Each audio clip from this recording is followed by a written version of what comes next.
Hello everyone, my name is Ayushi Tyagi and I am a clinical psychologist at Jagruti Rehabilitation Center. So in today's video, we will be talking about psychosis.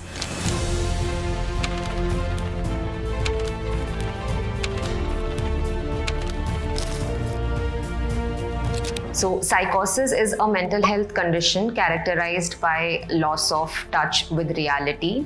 It affects the way one's brain processes information and determine what is real and what is not real. Psychosis is a mental health condition marked by loss of contact with reality.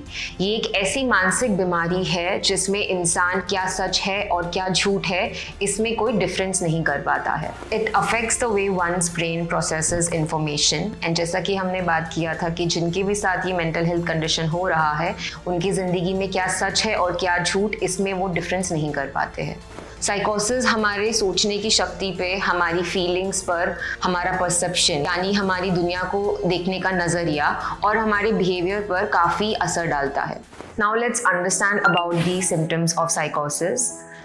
Hallucinations. Hallucinations are perceptions occurring in the absence of external stimuli.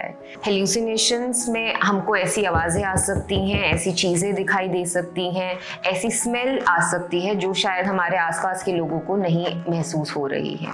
तो अगर आपके साथ ऐसा कभी हुआ है या आपके किसी जानकार के साथ कभी ऐसा हुआ है कि उन्हें ऐसी आवाज़ें आए या वो अकेले में बैठ के खुद से बातें करें तो शायद हो सकता है कि वो hallucinations एक्सपीरियंस कर रहे हैं. Another symptom of psychosis are delusions. So delusions are fixed, firm beliefs. ऐसे चीज़ों पर विश्वास करना जो उनके रिलीजन या कल्चर से बाहर हो और आप उन्हें कितना भी एविडेंस दो शायद वो आपकी बातों पर यकीन नहीं करेंगे.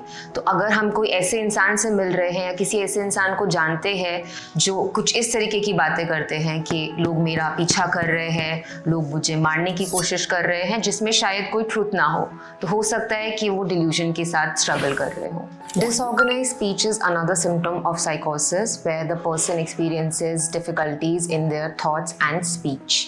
Psychosis में हमारी speech incoherent हो सकती है, उसे समझने में डिफ़िकल्टी होती है. वो इंसान एक टॉपिक से दूसरे टॉपिक पर चाहे वो अनरिलेटेड क्यों ना हो बहुत जल्दी जंप करते हैं, कुछ ऐसे वर्ड्स यूज़ करते हैं जो शायद सामने वाले के लिए सेंस ना बनाए. तो ऐसी स्पीच सुनने में आपको थोड़ी अलग ज़रूर लग सकती है बट हमें ये समझना होगा कि ये साइकोसिस का एक सिम्टम है.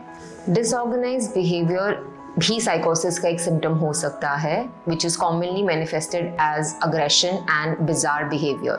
तो अगर हम ऐसे बिहेवियर में एंगेज कर रहे हैं जो सामने वाले के लिए थोड़ा ऑड एंड अनयूजुअल है, it could be a sign of साइकोसिस.